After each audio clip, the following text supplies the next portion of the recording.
que sejam bem-vindos. Os que já frequentam as pontas, vocês se tornam sempre gente. Primeiro que o Alexandre foi bem safadinho, né? Porque a primeira parte da minha palestra ele já ligou. Já ligou. Mas não importa, porque eu vou repetir tudo de novo. De uma outra forma. Mas eu vou passar também, e foi bastante interessante porque ele passou de uma maneira que talvez dê bastante base para o que eu vou falar, já que eu vou trabalhar os mesmos assuntos, mas uma outra perspectiva, abordando um pouco mais o filme e o Nelson Rodrigues. Que agora fui muito longe aqui. Assim, claro, o Alexandre falou de cobiça, traição, e como eu gosto um pouco mais de aventura, eu vou falar da inveja também, só para ficar mais emocionante. Não, mas a gente, inveja sempre dá tema, tá? Sempre, não se preocupe. Então vamos lá. Primeiro que o Alexandre ele já fez a introdução que eu ia fazer, mas não me importa, eu só vou repetir mesmo, que a cobiça ela é muito maior do que apenas a cobiça da mulher, né? É a cobiça de qualquer coisa.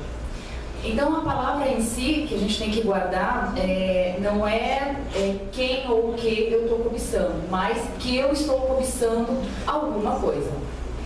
Dentre as religiões, os livros sagrados, todos os mandamentos e tudo mais, é dito que aquele que cobiça algo do outro, ele tem uma forte inclinação a ser um criminoso. Já começamos bem animados aí. Eu gosto desses termos, drama, tragédia, eu fico mais motivada assim, um pouco mais abordada. E a cobiça, ela não entra apenas em desejar o que o outro possui, mas usar de uma artimanha como um convencimento para impedir que o outro tenha aquilo que eu desejo e ainda não possuo. Então, entre esse mandamento também entra esse detalhe. Ou seja, se o meu colega ele está para receber algo e eu desejo muito aquilo que ele tem para receber, mas por algum motivo ele é merecedor e eu naquele momento não. E esse colega pede a minha opinião, a minha ajuda sobre aquilo e eu imunido de uma inveja, eu digo para ele tomar uma outra decisão justamente para ele não receber aquilo, automaticamente eu também já estou praticando a cobiça. Então eu manipulo essa situação. A cobiça, ela está ligada ao desejo. E desejo é pretender, e aí eu vou para a parte linguística, né? É pretender aspirar um objeto. E do latim ele vem marcado como um desejo intenso. Não é qualquer desejo, não é querer alguma coisa, é um desejo muito intenso. Daí, provavelmente, essa categoria dentro das religiões de dizer que a pessoa pode tornar-se um criminoso. E não necessariamente um assassino, mas qualquer coisa que seja catalogada como um crime. Mas existem alguns desejos que eles são bons, que eu posso ter. Algumas cobiças que é dito dentro das religiões que seria bom que eu tivesse. E essa cobiça, esse desejo é tudo aquilo que pode fazer de mim uma pessoa melhor e que eu sendo uma pessoa melhor eu possa passar isso para uma outra pessoa, com a ideia de que essa pessoa também pudesse ter esse desejo, essa cobiça e tornar-se também uma pessoa melhor. Então eu utilizo um outro como modelo e eu posso ter a cobiça ou o desejo de ser tão inteligente quanto fulano, de me espelhar nele e querer estudar um pouco mais, de conseguir conduzir uma família tão bem quanto o meu vizinho, né, de ser uma boa mãe, como, sei lá, alguém foi, cometer menos erros do que a minha cometeu, né?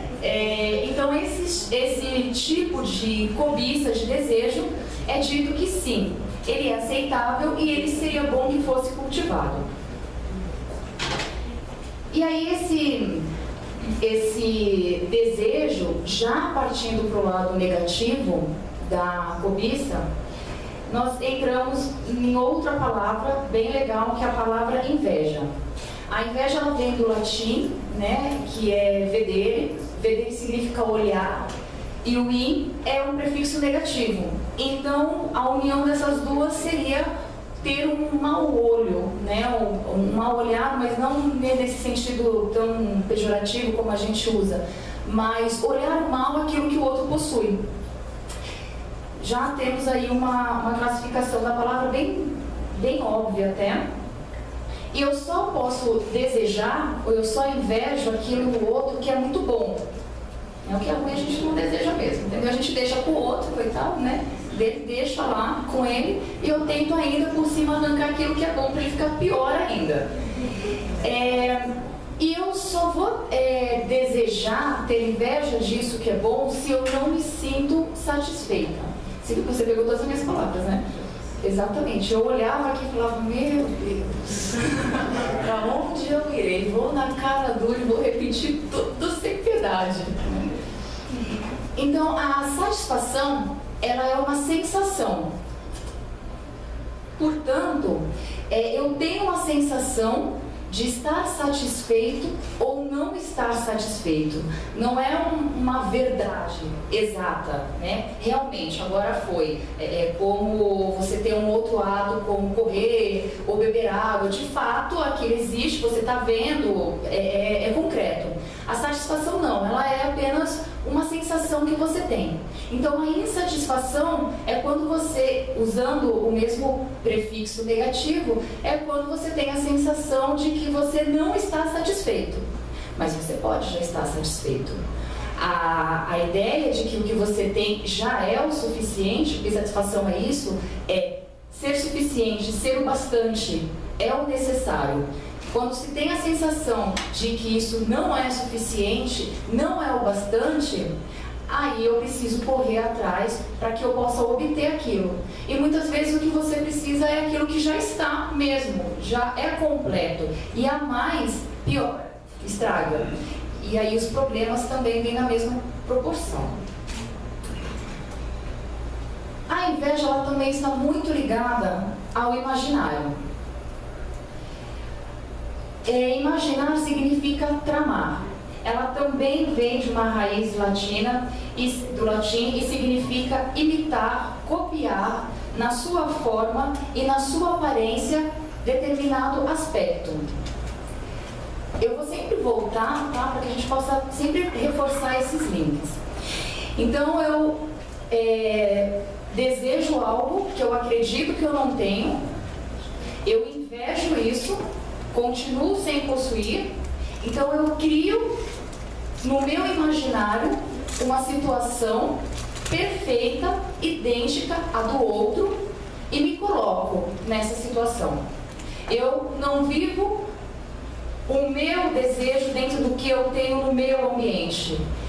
Eu realmente me coloco dentro da cena daquele outro ser que possui aquela vida e todas aquelas circunstâncias. Eu não quero a minha vida, eu não quero que aquilo se adapte a mim, eu quero exatamente o que o outro tem. Eu trabalho esse imaginário. Quando existe esse imaginário, existe a fantasia. Todo mundo aqui já pulou carnaval? Né? Todo mundo já pôs uma fantasia, foi numa festa, uma fantasia. Alguém usou uma fantasia que de longe usaria, que nada tem a ver com você? De um personagem que odeia? Não, né? Então, a gente só usa uma fantasia correspondente à nossa personalidade, algo que gostamos, que remete a alguma memória boa, prazerosa ou algo desse gênero. A fantasia, ela traz essa imagem à tona. Fantasia vem de fainen, que é do grego, né? Então phos é luz, e fainen significa mostrar isso. Então essa fantasia é dar luz, é mostrar algo que está no meu imaginário, no meu íntimo. Portanto, quando eu crio uma cena que não me pertence, porque eu tenho um desejo por algo, eu dou luz a esse meu desejo, mesmo que esteja no meu universo particular. O que geralmente acontece é que esse imaginário, esse desejo, ele já é tão alto que essa fantasia acaba vindo para um outro plano mais físico de ação. E aí é onde nós temos o problema.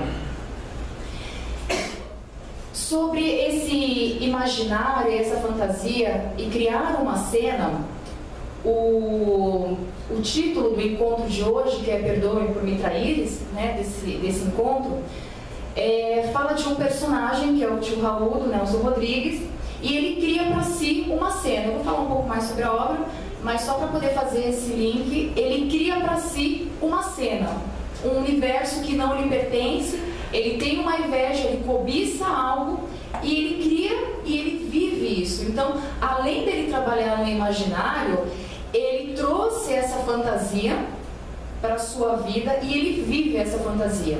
E aí é que a gente tem a tragédia em si do Nelson Rodrigues. E a gente tem o livro dele, que é o Hoje Pornográfico, tem, acho que a página 273 está aqui para mim, só para poder dar as referências corretas. Tem uma passagem do Nelson Rodrigues, quando ele estreia a obra no Rio de Janeiro, que ela foi completamente vaiada, né? Foi um horror, as pessoas ficaram alvoroçadas, poucos que ficaram, que mantiveram ali a calma, e ele ficou extremamente feliz com isso, super feliz, e era aquilo mesmo que ele queria. E isso acontece no intervalo, né? E depois ele dá um depoimento, esse é um trechinho do depoimento que eu vou dizer para vocês, que eu acho que vem bem a calhar com tudo isso que a gente está conversando. O personagem, ele é vil para que não sejamos. Ele realiza a miséria inconfessa de cada um de nós. E no teatro, que é mais puro, direto e plástico, que este fenômeno de transferência torna-se mais válido. Para salvar a plateia, é necessário encher o palco de assassinos, adúlteros e insanos. Eu adoro essa parte, né? Vou continuar. São os nossos monstros que eventualmente libertamos para depois recriá-los. Bom, né? Nelson Rodrigues. Vamos lá. Não, olha, esse é o outro encontro, né? Deixa, ignora ele. Vou falar um pouco sobre o tema do encontro, que é o Perdoe por me traíres. Alguém já leu a obra? Conhece? Não? Tá. Ela é uma obra de 57. Nelson Rodrigues é um dos nossos grandes dramaturgos. Foi, né? Um dos nossos grandes dramaturgos.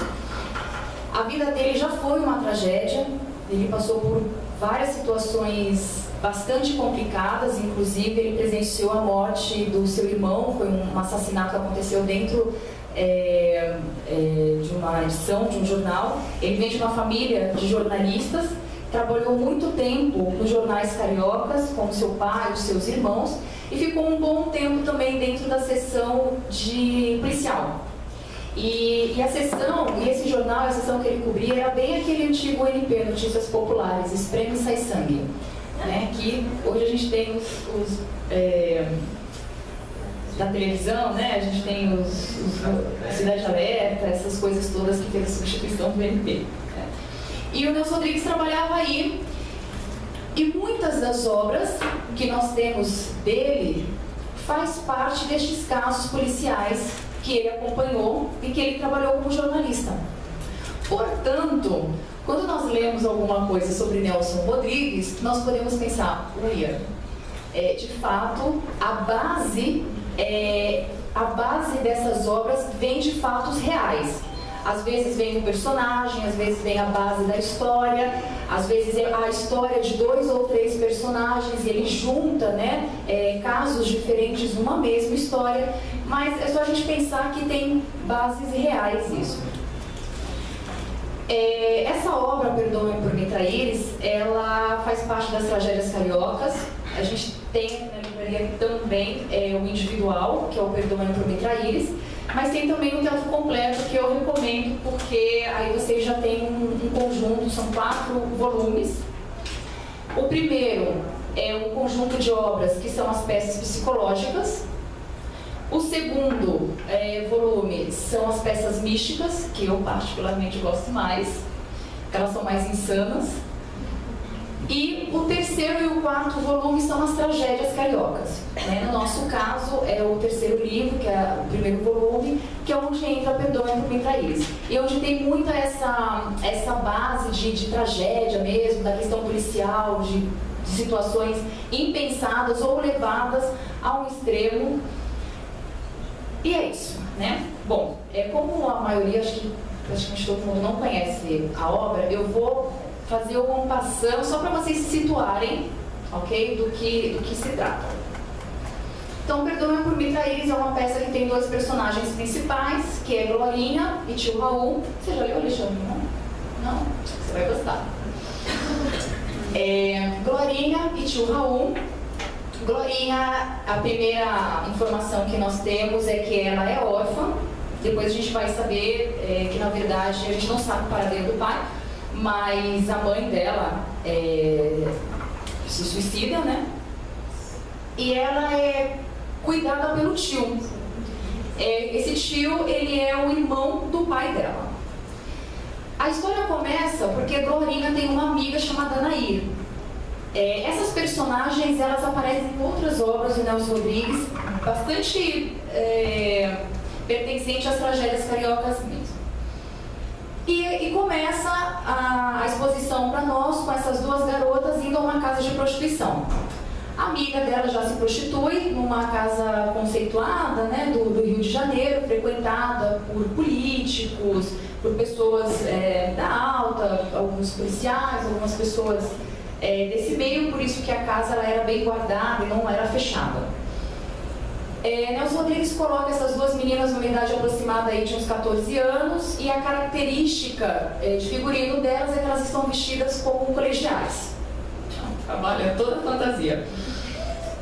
E quem toma conta dessa casa é uma senhora lituana e um homossexual completamente afetado. Pensa no homossexual afetado e multiplica por 5, né? Mais ou menos isso. E é o braço direito dessa lituana.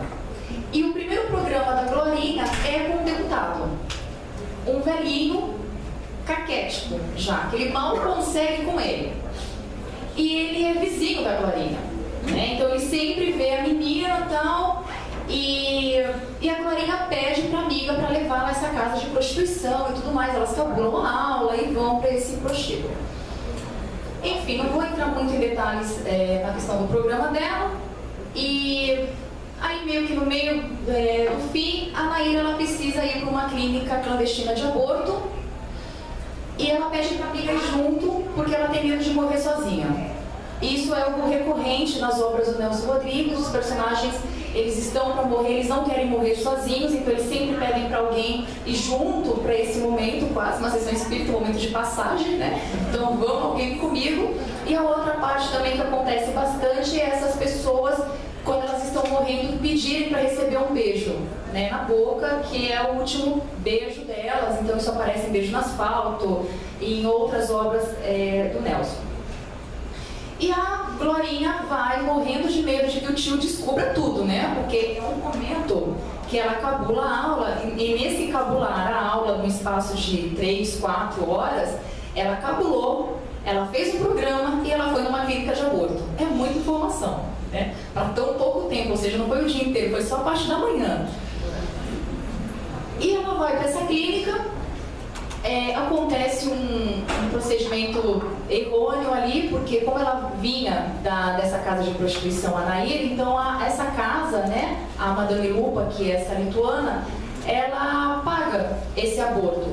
Só que ela não paga anestesia, ela só paga o aborto, só para fazer, né? E obviamente, né, acontece algo ali e a Nair, ela tá morrendo. A amiga Glorinha fica desesperada, vai embora. A Nair jura vingança, liga pro tio antes de morrer e conta tudo que a amiga fez, inclusive ir na casa de prostituição naquele dia. E a Nair morre. Essa é a primeira cena do primeiro ato. Tudo isso já aconteceu. Bom, tio Raul pressiona a sobrinha para saber se tudo aquilo era verdade. Ela nega, ele continua insistindo, até que ele fala sobre a semelhança dela com a mãe. Então ele resolve contar para a menina a verdade sobre a morte da mãe. E aí começamos a saber que o pai da Glorinha tinha um ciúmes muito grande da esposa, da Judite, e achava que ela o traía. Ele estava obsessivo com essa ideia, ao ponto dele se tornar muito agressivo, bater na esposa. O tio Raul, que vai até lá, constata que o irmão realmente está fora de si, e a pedido do próprio irmão, ele é internado numa clínica psiquiátrica. Passa um bom tempo, esse homem sai da clínica, vai ao encontro da mulher fazer uma surpresa para ela, e ela não sabia que o marido ia sair, tem outros afazeres, outros compromissos, acaba não dando muita atenção, e eles resolvem fazer uma recepção, convidar a família e tudo mais no outro dia. Só que o tio Raul chega já com a mãe, os outros irmãos e tudo mais, e querendo que a cunhada confesse que de fato ela traía o irmão. Porque quando o irmão vai para a clínica, o tio Raul contrata um detetive que descobre que de fato ela tinha amantes. E tem toda uma polêmica, uma confusão. Nesse momento, o tio Raul pede para que ela confesse isso, ela acaba confessando principalmente que a preferência dela era os meninos na época das espinhas. E, bem a cara do Nelson Rodrigues, esses detalhes. E o marido acaba voltando para a clínica. O irmão dele, o tio Raul, trama toda uma situação, leva ele para essa clínica forçadamente. Só que antes disso, ele vira para a esposa e diz: perdoem por me traíres. Por isso o nome da peça, perdoem por me traíres. Ela fica até um pouco confusa, rola toda uma confusão, uma polêmica, e nesse momento ele é levado no carro para esse sanatório novamente. E aí nós passamos a descobrir que o tio Raul tinha uma paixão, um amor platônico pela cunhada. Ele cobiçava aquela relação, ele cobiçava aquela mulher, ele tinha inveja do seu irmão, e ele ficou com tudo isso. Ele acabou vivendo esse imaginário, isso se torna algo um pouco mais sério, ele dá vida a essa fantasia e ele provoca o suicídio da cunhada, dando a ela veneno e forçando ela a tomar. E é assim que ela morre, todo mundo passa a acreditar que ela se suicidou.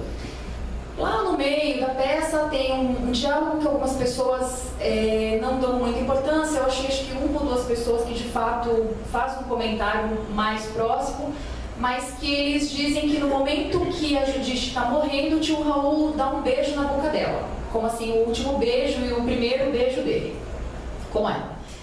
Mas existe uma fala dele que nos dá a entender uma outra situação, que quando ela está agonizando, ainda viva, mas já partindo deste mundo, ele tem uma relação sexual com ela, que aí já é um pouco mais pesado. Tá tenso, né? Nem chegou, estamos no segundo ato ainda, né?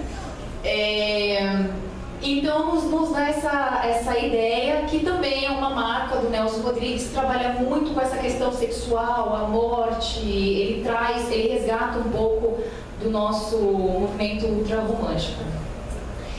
E a questão fica: o que Glorinha faz com essa informação?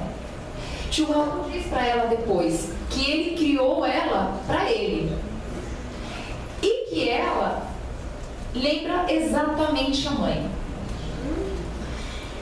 E o que fica, né, daí pra frente, porque obviamente eu não vou contar o final da história pra vocês, né, porque acontece, a Glorinha toma uma atitude e o tio Raul espera uma atitude da menina, e eu não vou dizer o que é, né, que é bem interessante. Não vou contar, gente. O importante, que era o meio ali, já foi. Essa era a parte mais importante. Era mais importante. Vamos lá. Sente que dói menos, nem sem mágoas.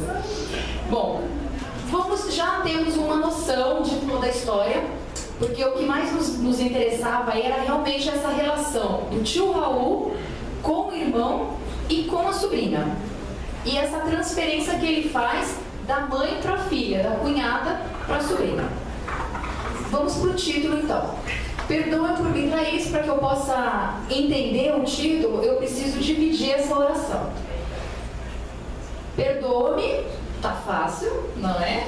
Eu fiz alguma coisa contra você ou que te magoou de alguma forma, que te feriu, e peço para que você me perdoe. Eu fiz alguma coisa que respingou em você de alguma maneira, peço para que você me traia. Por me trair, óbvio também, né, você me traiu, mas por alguma coisa que eu fiz. Então, automaticamente, eu assumo essa responsabilidade. Então, independente do ato que você cometa, a responsabilidade é minha. Então, quem tem que ser perdoado, quem tem que pedir alguma coisa, sou eu, independente do que você faça. Já começando a estabelecer um link com o episódio que vocês viram do Decálogo, o Roman, ele pratica ali algo similar com a sua esposa, com Anka. Porque ela, no início do filme, ela disse que ela tinha uma relação malha-malha ali uma vez por semana. Ela queria mais, né, minha gente? Uma vez por semana não era o suficiente para ela, então ela foi buscar alguma coisa fora. Ele não estava satisfeito, ele não entendeu isso. E eu não sei vocês, mas a cara dele é uma cara de poucos amigos, né? Talvez ele não fosse tão legal assim, tão companheiro ou tão presente. Então ele teria uma certa responsabilidade, entrando nesse raciocínio do Nelson Rodrigues, se ela tivesse o amante, como ela já tinha Marcos. Então, né, não foi culpa dela, né? O marido, ele provoca essa situação. No primeiro ato do Nelson Rodrigues, quando a Glorinha tem o seu primeiro cliente, que é o deputado, Nelson Rodrigues diz que, através da fala dos personagens, que esse deputado, ele é a moral da nação. Ele, imagina, ele é um deputado bem velhinho, bem velhinho, que ele mal anda, e ele procura meninas da faixa dos 14 anos, mas se for mais nova, como 12 anos, melhor, ele paga mais. E Nelson aproveita para dar uma alfinetada em toda essa moralidade, em toda a questão política, e por aí vai. E esse deputado, ele, diferente um pouco do Roman, que ele tem a impotência, o deputado ele não conseguia chegar ao orgasmo naturalmente. Ele precisava recitar pontos de física. Então ele vai falando físicas e várias contas, e aquilo vai crescendo, e a conta vai ficando maior até que ele chega. E ele diz pra ela que ele não vai tocar nela, ele não vai encostar nada, é só pra ela ficar quietinha ali, enquanto ele vai processando esses pontos de vista. Você tá gostando, Alexandre? Tá interessante, né? Tá bem pouco. Não fique. Não fique. Não, tem pior. As místicas, então, obviamente bom. Mas, no Decálogo, o amante de Anka, ele é um estudante de física. E aí eu fui perguntar o que raio tem a física, né? Porque esse povo tá nessa relação com o sexo. Vai ver que é alguma coisa boa, a gente não tá sabendo, né? Tem algum físico? Tem algum físico? Não. Mas eu fui assim, né, tentar chegar a alguma coisa aí. E eu fui procurar algumas disciplinas de física. Porque eu sou uma pessoa obsessiva, né? Então assim, eu fico com aquilo na cabeça, tem que saber. Então eu fui procurar algumas disciplinas de física. E eu falei, bom, eu tenho que ver as disciplinas. Obviamente que eu não estudei, porque eu sou da turma da miçanga, né? Então eu não estaria aqui para contar isso. Então eu fui olhar algumas disciplinas e tentei focar numa suposta relação dentro da sexualidade. Então assim, eu vou pedir para que vocês também cheguem no mesmo processo de imaginação que eu. Primeiro que o nosso corpo ele é uma grande máquina. Então a gente passa a estudar o nosso corpo e tudo que queremos saber externamente, a gente pode olhar para o maquinário do nosso corpo. Seja na química, seja na física, biologia, o que quer que seja, né? O nosso corpo é dito que ele é um grande universo e nós podemos fazer sempre este paralelismo. Então vocês trabalham a imaginação de vocês no ato sexual sem grandes euforias, tá, minha gente? Então imaginem contidamente todos os movimentos, todo o crescente, igual o deputado que cita os pontos de física, no movimento decrescente. Então a física ela estuda a mecânica do corpo, o calor, estão sentindo? A termodinâmica, dinâmica, calor, corpo. Eletricidade, ó, tá subindo. Magnetismo.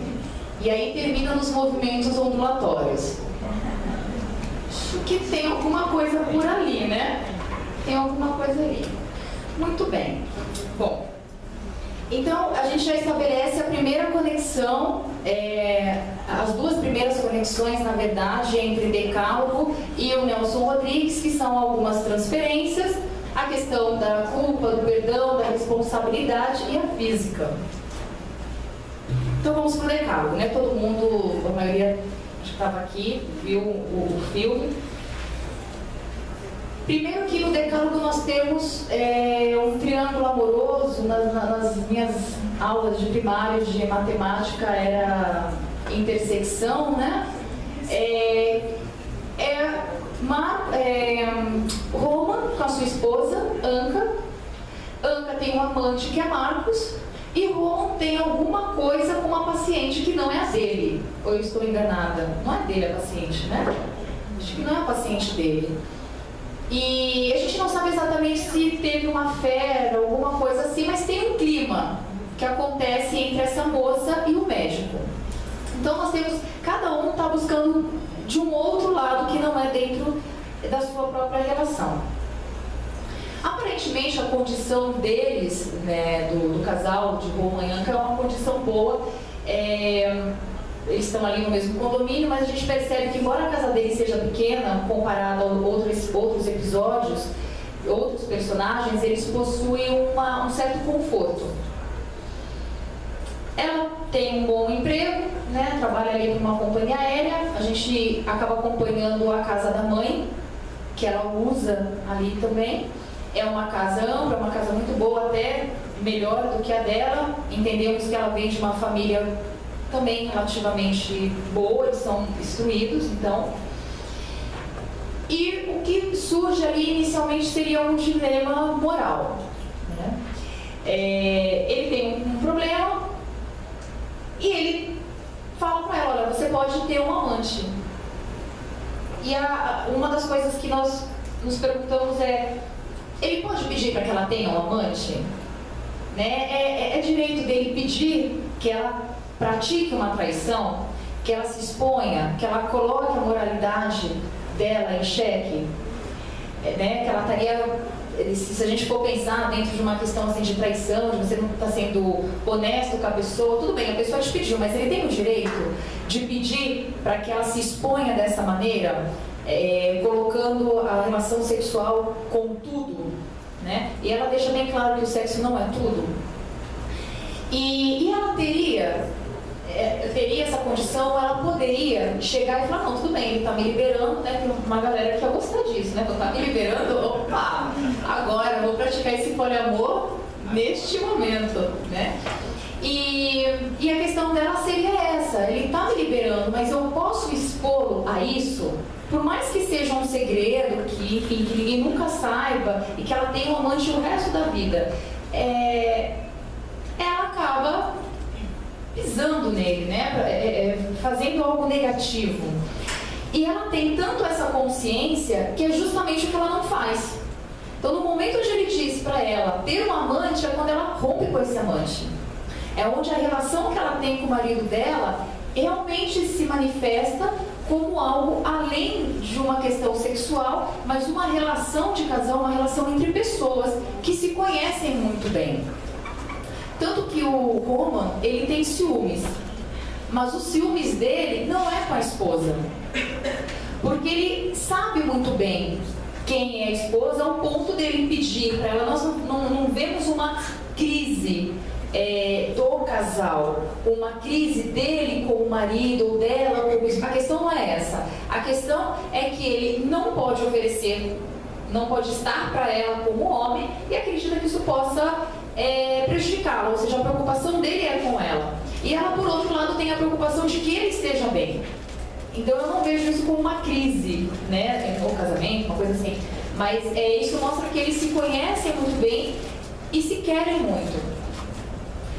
E esse ciúmes que ele tem ao ponto de olhar, de ir atrás, fazer aquela artimanha com o telefone e tudo mais, é os ciúmes que ele tem do amante dela, do Marcos. E aí eu me lembrei de um encontro que eu tive aqui com o Alexandre, do Otelo, que nós falamos de inveja, traição e tudo mais também. E o Alexandre até fez uma dinâmica inesquecível. Você não lembra? Depois você viu o vídeo. E falava justamente isso, né? Quais são os três, lembrou? Os 3 níveis de ciúmes, né? A pessoa e aquele que está com a pessoa, e o amante. No caso do romance seria isso, a inveja que ele tem e os ciúmes é relacionado ao amante da esposa. Porque o amante pode oferecer para ela o que ele não pode oferecer. Então, o que ele cobiça é o membro do outro que funciona e o dele não. Para que ele possa, de alguma maneira, resolver essa problemática, o Kieslowski ele nos dá algumas cenas, acho que 2 ou 3 sequências de cena, onde nós vemos o Roman na bike, em lugares de muito atrito. Só de olhar já dói. E imagine ele. E isso justificaria essa certa impotência. Eu me machuco fisicamente, eu pratico uma ação de tortura de fora para dentro e ok, então qualquer coisa que não esteja bem eu já estou me punindo, e se isso de alguma forma interfere ou interferiu na minha condição sexual, bom, eu mesmo sou responsável, não fica numa questão do tipo Deus quis assim e eu não posso fazer nada, não sou responsável por nada. E se isso acontece, ele pode se confortar no papel da vítima. Então ele fica bem de qualquer forma. O que acaba gerando muito conflito no casal é a passividade de Roman. Porque para a esposa as coisas estão muito bem claras, estão muito bem definidas. Ela tinha um amante para ocupar os outros dias que o marido não ocupava. O marido tem um problema, ela não vai expor o marido, é neste momento que ele precisa dela. Ela interrompe a relação com este amante, não passa pela nossa imaginação, partindo da cabeça dela, a possibilidade dela ter um outro amante. O que nos transparece é que realmente ela vai ficar ali com ele, mas ele não. Ele que é o eixo ali, o olho do furacão, ele é passivo, ele não toma uma atitude. Se ele saísse daquele armário e fizesse um escândalo antes dela encontrá-la, se ele arrombasse aquela porta em vez de ficar ali naquela escadaria escutando tudo, poderia fazer alguma diferença, tanto que quem tem que tomar essa atitude é ela. E mesmo quando ela toma a atitude, ele fica passivo como uma criança, ali recolhido, e ela tem até um movimento meio materno de acarinhar, cuidar ali, né? Não ia ter a menor tesão mesmo, não ia rolar, não ia dar certo isso, né? Dentro dessa situação que o Roman se coloca, os psicanalistas podem falar melhor sobre isso, me pareceu um trato consigo meio masoquista, de se colocar numa situação de humilhação e viver nessa situação, e essa situação daria um certo prazer, porque ele entra no papel de vítima, de passividade, e deixa a coisa acontecer, se retira um pouco. É uma satisfação não pela alegria, mas é uma satisfação do tipo, eu tirei o meu da reta, né? Eu provoco, a humilhação vem e eu me mantenho aqui, pobre de mim. Deixa alguma coisa acontecer por aí.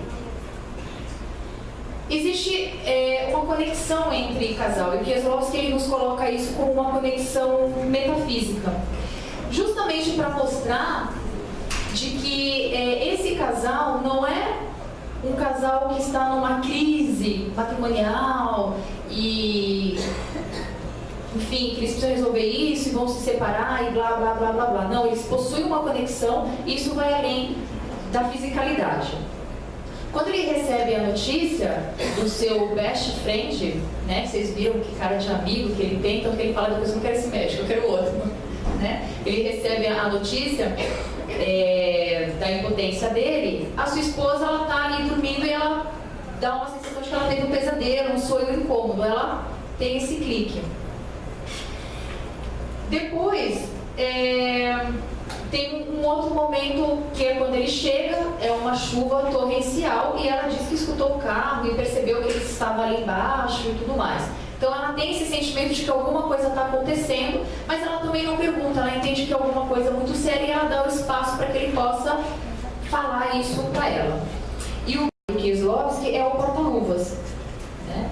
Que o tempo todo o bendito do porta-luvas abre, e eu já teria arrancado aquele negócio, né? Porque se não arruma, então arranca de uma vez, né? É aquilo abre o tempo todo e mostrando para ele, olha, tem um amante, olha, tá aqui, é esse aqui. E ele insiste e não vê. Então o tempo todo ele tenta fechar aquela caixa de Pandora e o tempo todo ela tá ali abrindo. Até o momento onde ele pega aquele livrinho, encara essa situação, joga aquilo no lixo, mas ele percebe que não tem por que ele fazer isso, porque ele já encarou aquilo. Então ele já viu, não tem como voltar atrás, vai fazer a menor diferença. Tanto que desse momento em diante, nós não vemos mais esse porta-luvas abrir. A gente já não tem mais essas cenas do interior do carro. E a fala de Anka, ela acaba cortando essa inveja que o marido tem. Ela diz, não importa o que nós não temos, importa o que nós já temos. Isso é o que importa. O que nós não temos não tem a menor importância. Se ele tem essa mesma ideia, essa mesma concepção, ele não precisa ter a cobiça, a inveja do outro, no caso do Marcos, porque já entra no território da satisfação. Eu entendo que está tudo certo, que está tudo bem, então eu não preciso cobiçar, eu não preciso ter inveja, eu não preciso ter frustração, não preciso ter nada, está tudo bem. Está todo mundo aí, né? Um pouco sobre a filmagem em si. No encontro passado, nós tivemos um episódio onde o Kieslowski ele nos coloca dentro da cena, dentro do filme, como personagem de importância. Nós tínhamos aí, teoricamente, alguns personagens principais, mas o Kieslowski nos disse que o principal naquele episódio era nós, nos coloca literalmente dentro das cenas em si, e nesse episódio ele é diferente. Nesse episódio, talvez por se tratar dessa relação conjugal e tudo mais, ele nos coloca de fato como espectadores, como se nós olhássemos ali no buraco da fechadura os nossos vizinhos, né, no momento X de crise deles. Então ele nos coloca nessa quarta parede, nos deixa fora da cena para que possamos acompanhar esse desenrolar. Ele que trabalha tanto com a questão dos diálogos, aqui os personagens eles falam muitas coisas, né? Algumas não têm muita importância, tem 2 ou 3 diálogos de fato que são diálogos importantes. E a maior parte desses diálogos está na boca da Anka e não do Roman. E tudo que acontece, o importante mesmo é a cena, é o visual. Não é nem tanto o que eles falam, mas é o que eles fazem. Porque passando pela ideia do desejo, o que for falado ali não vai ter muita importância comparado ao que é feito, o que é realizado. Então o Kieslowski nos deixa nesse momento de afastamento para que possamos apenas acompanhar essas cenas e com isso, para que possamos refletir, fazer as nossas considerações. No lugar da Anka, nós teríamos esse amante? Se já tivéssemos o nosso, iríamos interromper essa relação? Porque ele liberou, né? Então, ele liberou, se eu tinha antes, depois não importa, né? Já tá aqui, que bom, não precisa ir atrás de um, porque já tem comigo. Então tá tudo bem, mas ela toma uma outra atitude e a gente tem que acompanhar essa linha de raciocínio dela. E da mesma forma, o que passa pela cabeça dele, se nós estamos muito inseridos, existe essa dificuldade de esse olhar no afastamento. Então o diretor nos permite isso para que possamos ter esse discernimento. Outra característica dessa filmagem são as cenas de contraponto. Então nem vou falar muito de câmera, porque foi tudo no geralzão, então não tem muita coisa para a gente falar sobre isso. Mas o importante são as cenas de contraponto. Num filme normal ou outros, como nós nós vimos no anterior, as cenas elas acontecem de maneira linear. Então eu tenho um personagem que chega, me fala alguma coisa, tem uma ação, gera uma outra situação, vou para uma cena seguinte decorrente daquilo anterior que me aconteceu. Ou seja, eu estou vivendo algo e daquilo que eu vivi, que eu senti, que eu escutei, eu vou para a cena seguinte. Aquilo me gera uma outra situação, tem um outro pensamento, um outro sentimento, me dá um outro insight, me requer uma outra ação e eu vou para a terceira cena novamente. Aqui é meio desconexo, parece que foram quadros de fotografia e uma foto conversa com a outra. Então nós temos, de um lado, o Roman, que tem a sua notícia, e Anka, que já percebeu essa notícia antes do marido chegar. Então ela acorda desse pesadelo. Nós temos a outra relação, que ela vai para essa pista de esqui e o marido fica aqui e ele vê o rapaz indo para o mesmo local. Na verdade ele nem sabe que é para o mesmo local, mas ele imagina que seja para o mesmo local. Ele já faz ele já responde ao imaginário dele. Quando esse Marcos chega na pista de esqui, Anka automaticamente ela já sabe, pressente, que a gente já está no plano da metafísica do Kieslowski, ela pressente que o marido sabe e que ele entende por esse motivo de que a relação com esse amante continua e que todo o discurso dela não foi verdadeiro e que ela está numa lua de mel com ele e que ele está enganado, que ele vai fazer alguma coisa e que ela precisa chegar antes disso.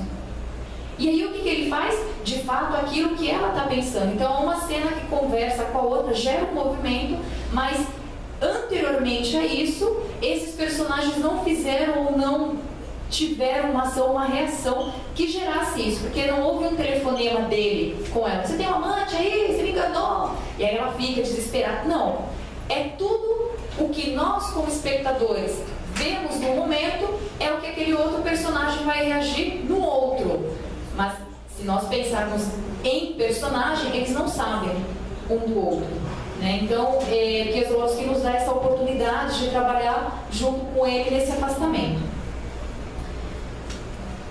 Quando falamos de não cobiçar a mulher do próximo, ficando nesse filtro do catolicismo, temos a ideia de um casal e de que há esse adultério por parte desse casal. Mas o fato aqui, nessa obra do Kieslowski, não Kieslowski ele nos filtra nessa imagem do casal, que é o que fica para nós desse mandamento, porque é algo tão inserido, né? Não cobiçarás a mulher do próximo, você fica nesse triângulo amoroso. Então Kieslowski nos dá esse desenho, mas a importância aí está em quem cobiça.